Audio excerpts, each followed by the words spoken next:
or discussion on short columns. No? Okay, so according to NSCP 2018, section 422.4.2.1, and now the capacity or the loading capacity of a short column should be less than the reduction factor times the nominal moment capacity. Now, take note no, if the column is a short column, nothing consider lang ano nila is only the actual compression or compressibility. In other words, we are not going to consider the moment or the bending moment for this type of column since it is a short column, meaning the load is eccentrically applied to the centroid of our. Now, if the reduction factor times the nominal moment capacity is should be greater than or equal to the ultimate load that the column is carrying, question is what would be the value of our nominal moment? No? So our nominal actual load P. No?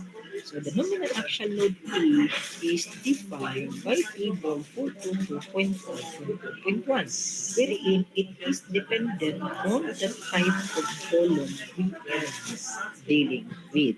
No? For non-stress column, no? Although namatay pa stress column diya, but later on ito na siyang isgutan ito na siyang isgutan later on. For non-stress column, the tie is a type column. If the tie is conforming based on the type column criteria, then the nominal actual load is zero point 0.8 of the phase. Otherwise, if it is spiral, then it is 0.85 of phase. So, unsa man na yun siyang phase O, no? Section 4224.2.2. Alright?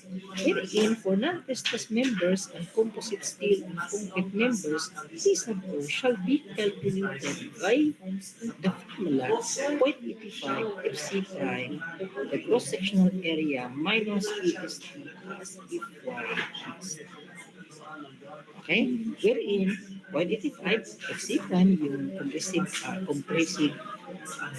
strength of our concrete, the A sub G is the cross-sectional area of our cone. Take note of for column, we are not going to consider effective area, meaning we don't have effective depth here, just like the beam. Ang ako i-consider very is the overall area column. So that is why it becomes EG, meaning cross-sectional. So in other words, if nakay column of 500 by 400, then your cross-sectional area will be 500 times 400. Yung A sub is ST naman, this is the total area of our longitudinal reinforcement. So meaning the main reinforcement. No? While FY is the yield strength. Okay? Ito, this is for distance. So, mo na ato ang ito na yung formula ito, mo na itong three, 0.8 P o 0.55 depending on the classification of our lateral ties. Times, of course, the reduction factor. Okay? Now, for the reduction factor, mo din ito ang siyan. Take note, the reduction factor of compression control. Ito, compression control members, meaning we don't need these two reduction factor. Factor, unlike sa tuang din, ito pa siyang diminutor. No? For columns, kanila diminutor. No? 0.75 or 0.65. If that is spiral, 0.75. And if that is tied, others, that is 0.65. Okay? So, ano tayo formula for the, ano, no? Ano din tayo formula for the axial compression, no? Then, formula, no? Reduction factor, P sub O, reduction factor, P sub O. Wherein itong mga values na to, 0.8 at 0.85, yung first number na yan, ito yan, 0.8 and 0.8. Okay. Okay, so now mo to siya ang formula for axial compression. What about the limits? Take note, in the column, we also have a still ratio. No? Okay, so it's a great ang formula sa still ratio. Anyone from the group? What is the formula for still ratio?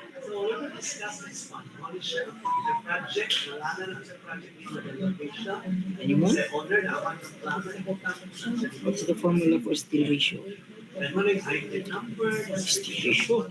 Still balance ratio na ang gianan sa ako. Still ratio. Still ratio.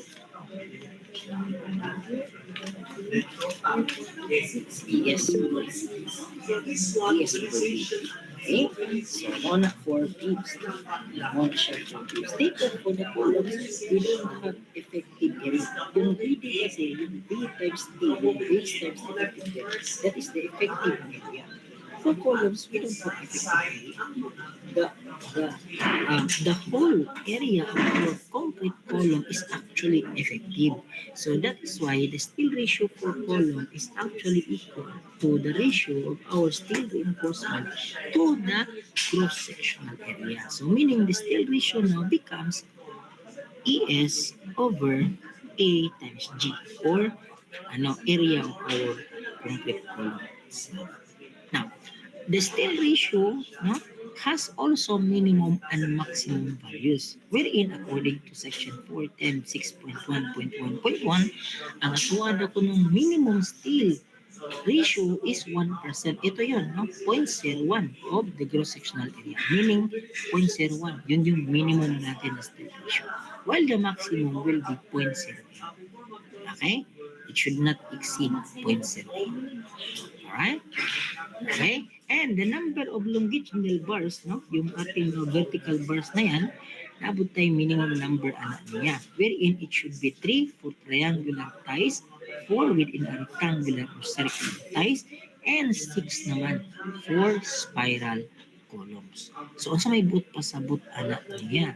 No? So, for example, aduna kay column ngayon and then you want ang dili kayo critical ang imuhang loading, no? Kay okay ra nga tulo ra kamo reinforcement imong ibutang. So in that case, kung tulo ra kamo or kung imong ties is in a form of triangle, then it should be nga tulo sad kamo ang imong ibutang na reinforcement. Okay? For tied columns naman, dapat upat kay para nakayhukan sa imuhang sa imuhang reinforcement, no? Or sa imuhang lateral ties, dapat upat sa kabuk diri. Yan. So, mo din yung lateral ties. Okay? Or, for example, you want it tied na circular, tied ra imong gusto niya, so pwede gyapon na, pero dapat upat gyapon na imong minimum requirement niya. Okay? So, di man pasabot nga pag circular, spiral na siya largo. Pwede man siya nga tied. Pero dapat minimum kay upat. Now, then, individual din na imong lateral ties. Diba? But if it is spiral, gusto ka nga murag spring ang configuration sa imong kuan, sa imong lateral ties, it should be that the minimum longitudinal bars is 6 pieces. Just like this one. Okay, dapat unom sa nakabukya. Minimum ka na. Alright? Meaning, pag determine mo karon sa number of reinforcement, just like sa tumbim, di ba, na may mga problems na determine the number of reinforcement.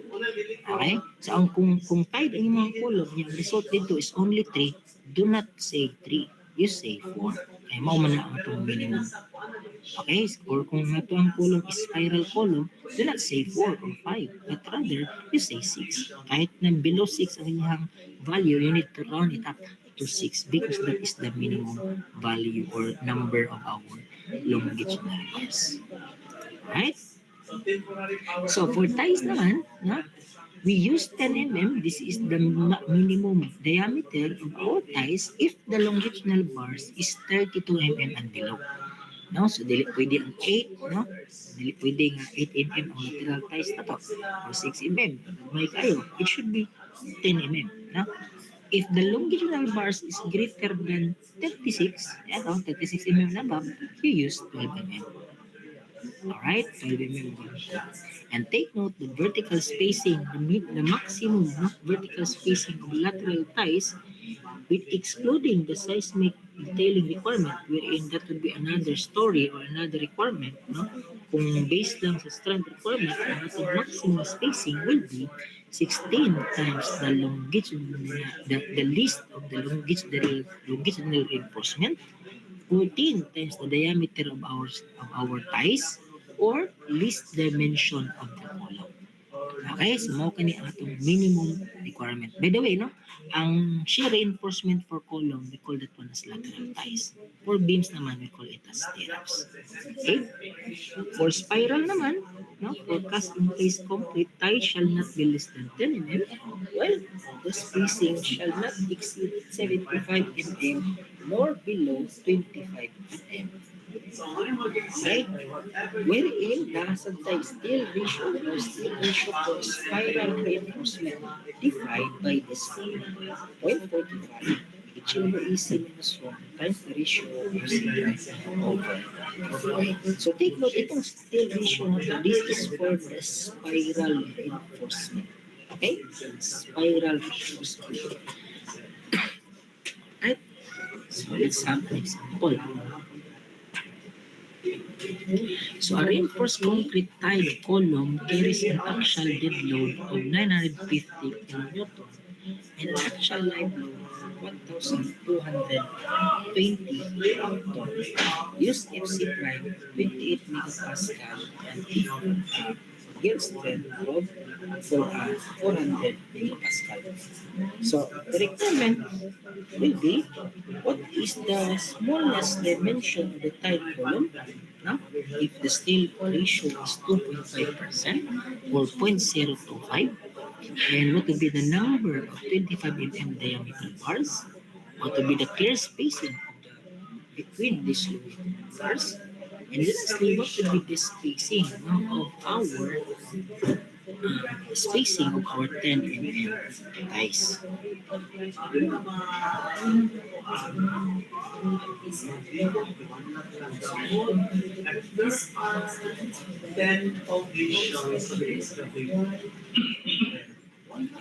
Okay, so, ayan. So, first requirement, now, what is the smallest dimension considering the steel ratio of 2.5% or 0.025? So, we recall that this is a wide column. The formula for the PU is reduction factor times the PN max, wherein for tied column, the PN max is simply 0.8 of the PO, wherein the PO is 0.85 FC prime EG minus ES plus FY ES.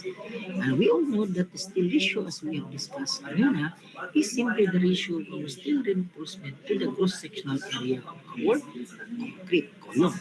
So meaning the steel area will be steel ratio times the cross-sectional area. And we already know what is the steel ratio, and that is 0.025. Okay? So if you are going to substitute this one sa ating formula, then factor, mauni ang may tabo, no? Then we factor out our cross-sectional area. Therefore, the cross-sectional area will be PU all over reduction factor times 0.8 times 0.85 FC prime 1 minus the steel ratio plus Fy times the steel ratio. And take note, the load, the actual compression load that we are going to consider should be the ultimate load. So itong values na to, wala man ingon diri ultimate load mo sila. These are service load. Diba? Just like your quiz 1 sa inyong final. Problem number 2. Tungod kay gihatag ang load dito daan, wala na dahil gifactor. So wala na ka-mention yung ultimate. Diba? So pantayan ko siya.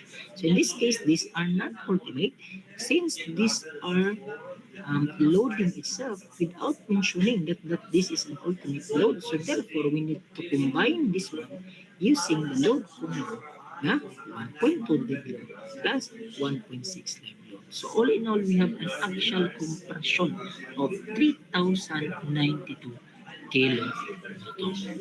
Okay? Mauli na itong gamiton direct sa itong formula. So substituting na one, that is 3,092 times 1,000 or 10 to the power of 3 to make it Newton. And substituting the values of our reduction factor for type columns, that is 0.65. And 0.8 times 0.85 if C prime 28. Yan, ito, no? 1 minus the steel ratio of 0.025 plus 400 times 0.025. Then we will have the gross sectional area of 179,074.05 m squared. Now, considering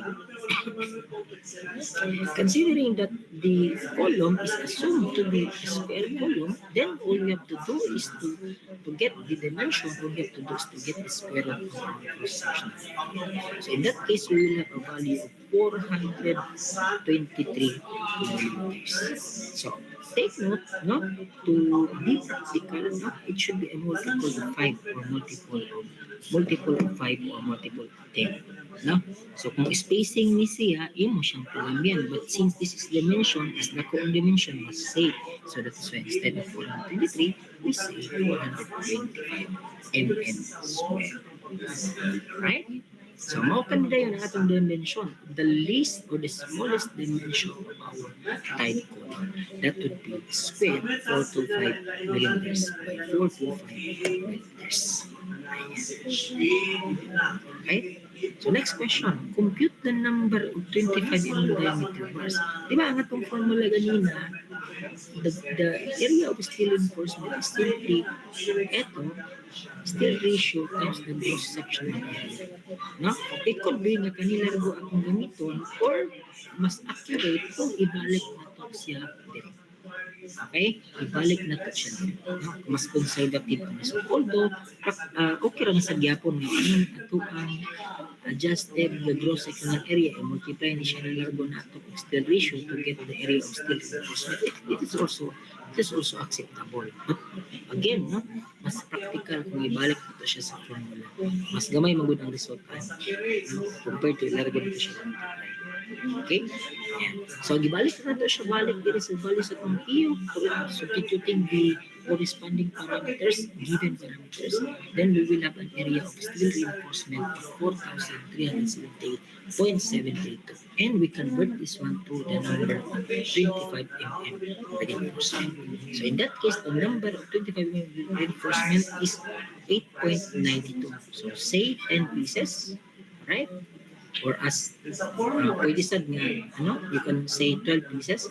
Ang 9 pieces man gud ang itaw ungol sa ingon ani, no? For example, 8.92 nya imo siya ingon nga 9 pieces. So tendency is dili mag-balance ang reinforcement. So ana na siya dahil kung siya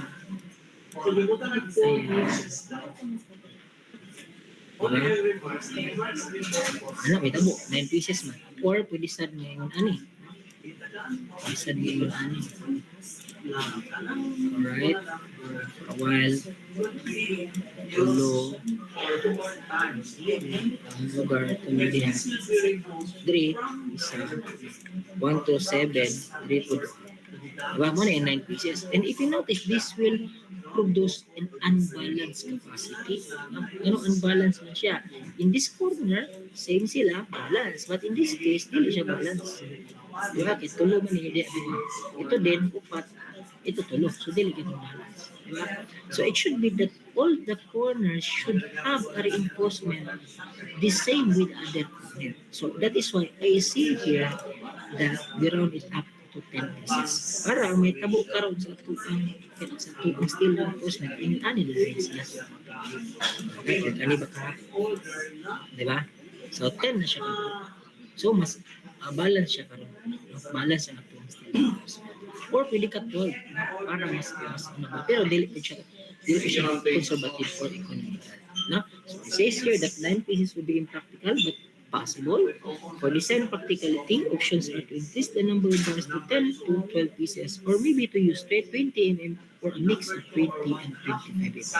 Okay, instead of rounding it up to 12 pieces, imo siguro i-convert na into 20 mm. Kaya para may tabo is although dagan ang ato reinforcement but at least dili siya kumbaga exact lang siya within the required steel reinforcement. Okay, so walang mapasabot na natin. So here is say 10 ka 25. Now, next requirement, compute the clear spacing between the longitudinal bars. So although in this case, depende na siya sa imong karong arrangement. So for example, inani atong arrangement, no? 10 pieces. Yan. So mo ni atong arrangement is 425 by 425. This is also 425. So meaning na kitay reinforcement diri karon tulo man ka buok, so pag-upat ang corner, isig corner, pikas dayon tulo-tulo. So this is the reinforcement. The clear spacing is actually this one. No? These are the, or mo ni ang requirement for question number 3. Clear spacing or pwede sad kani. Okay? So in this case, ang ato karong paon is kaning S sub sub SC2. Ito SC1. Ito, this would be the answer in the SC2 because SC1 is obviously has a higher value compared to SC2. No kay kun pareho ra man na siya dimension. Diba? Kani duha ra man na kabuok di.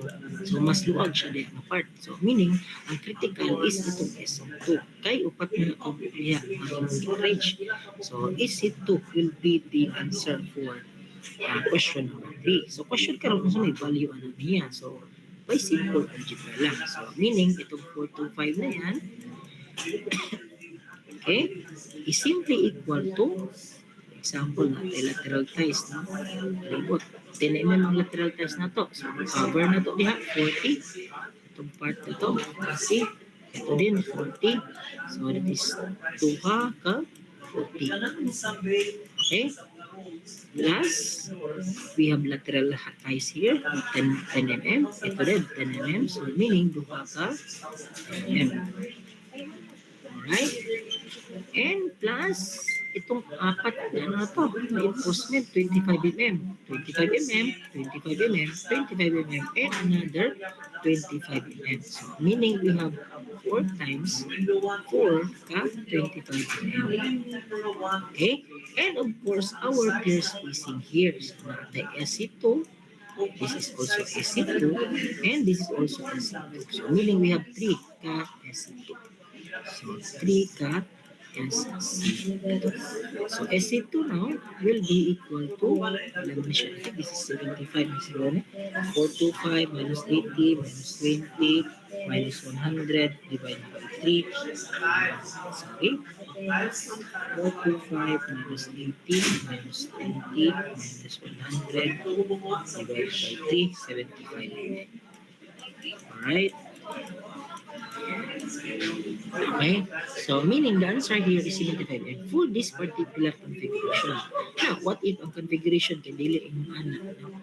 Ang configuration niya, pag-arrange niya sa pulo kabuok kay imong ana. Yan, tag lima-lima both side. Ang lugar, pwede mo na siya. No? Pwede mo na. So, lahi na sa ito yung clear spacing. Okay, lahi naman yung solve ano niya.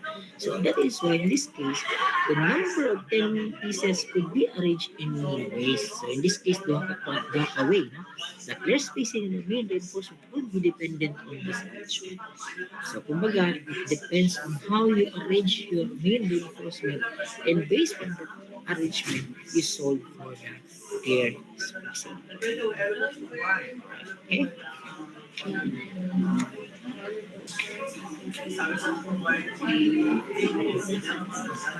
Okay. So next, no, compute the spacing of the 10 mm ties. So, nagtitulo ng criteria ato. So, una, 48 times the tie diameter. So, in this case, we have 10 mm as our diameter. So, 48 times 10 is 480. And the next is 16 times the diameter of the main reinforcement. So, take note, the diameter of the main reinforcement. But the least diameter of the main reinforcement will be used in this particular formula. Just like the beam. Diba? 6 dB.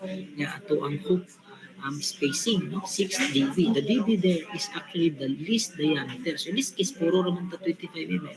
Then we substitute here a value of 25 mm.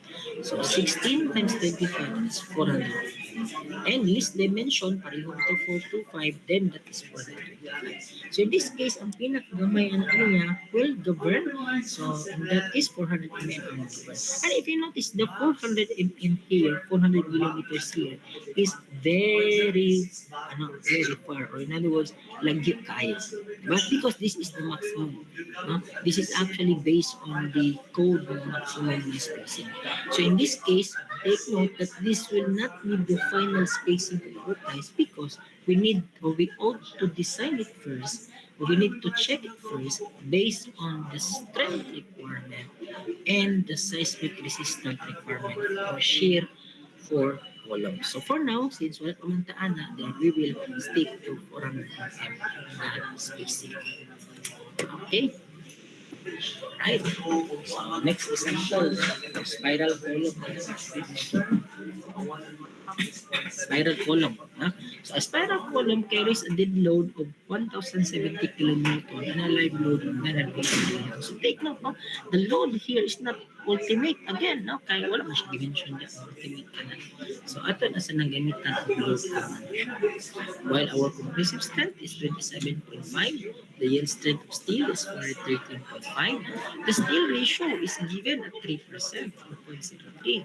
So requirement, compute the diameter of the spiral column and compute the number of 25 mm diameter reinforcement and compute the possible spacing of our 10 mm spirals. Okay, so we already have this formula, no? Derive naman na nato ngayon ng formula. Only that, ato na siyang pulihan. Instead of 0.8, we use 0.5 here and this value here because this is a spiral long. Okay, so marita din, no? Ayan, so, ayan, ganun na, 0.8, no? Kay, ano man to siya, type column man to siya. Ayan, type column. Pag spiral, 0.85 na. So, mauling nahimo kaning 0.85. Ayan. So, the group, and then, computing our ultimate action load, 1.2 dead load plus 1.6 live load, that is 2,852. Okay, and then substituting the values, and then take note, the reduction factor here becomes 0.75. Kanina, 0.65 ang ang reduction factor because this is a tied column. Pag spiral column, 0.75 na reduction factor. Ayan, no?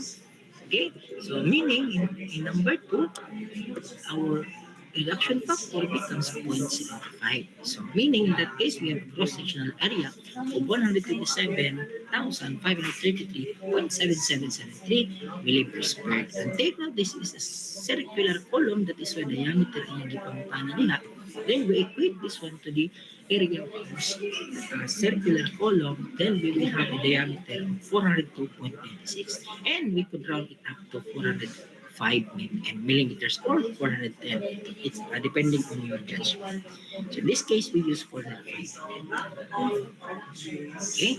Next, compute the number of 25 mm diameter bars. So since na naman tayo adjusted na area of our or diameter of our circular column, then we get the adjusted cross-sectional area. And using the adjusted cross-sectional area, ibalik natin dito sa to get the value of our steel area of our steel reinforcements. In that case, that is 3,748.65.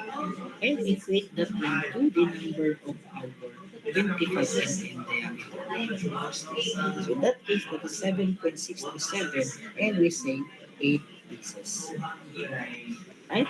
So, for example, no, ang may nakuha 3 is only 4.637. You are not allowed to say 5. No?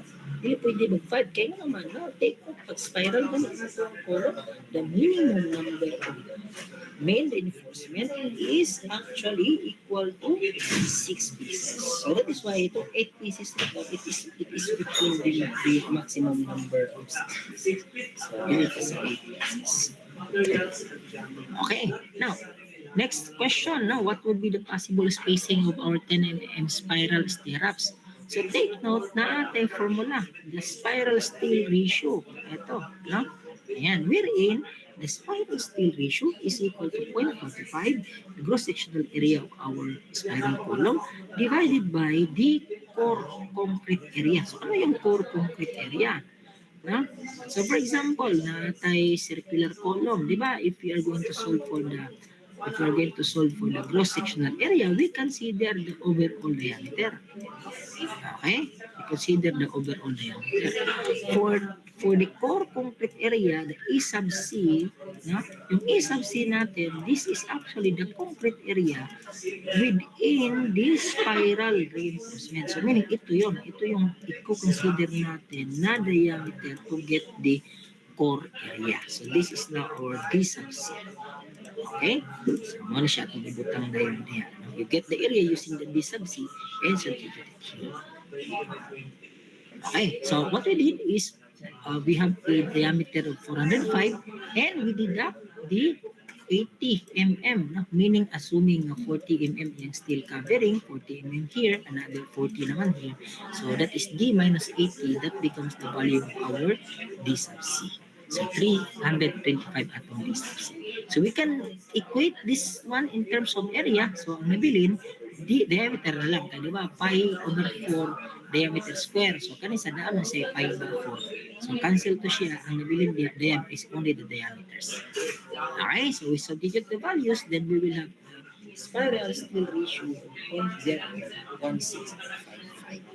And then from that steel ratio, ato rin na siyang ibutang, there is a spacing, wherein the spacing of our spiral reinforcement is simply equal to 4 times the shear reinforcement area, BC times D sub E, all over steel ratio D sub C square. So, more siya. 4 times the steel area, in this case we use 10 mm diameter na stirrup, so 5 over 4 10 square. D sub C is 355. Our our spiral ties is 10 mm divided by steel ratio from 0.65, and this sub C is 325 square. So all in all, we will have 56.61. Now you might wonder, so wala kita ng round up. It's because it is a spacing. Ang spacing gani, round down yun siya. So 56.61, say 55 mm. So take note, ang atong allowable spacing for spiral, it should be not less than, it should not be greater than 75 mm, nor less than 25 mm. So 55 mm is okay. So 55 mm, then ang answer. So for example, ang answer ng is 20 mm. So dili pwede kay ang imuhang minimum 25 mm. So you say 25 mm. Or for example, yung mga there is 100 mm. Dili pwede kaya maximum 75 mm. No? So in this case, it is within the tolerance. So we say 55 would be our answer for question. Okay. All right. So any questions so far? Question clarification. We have question or clarification.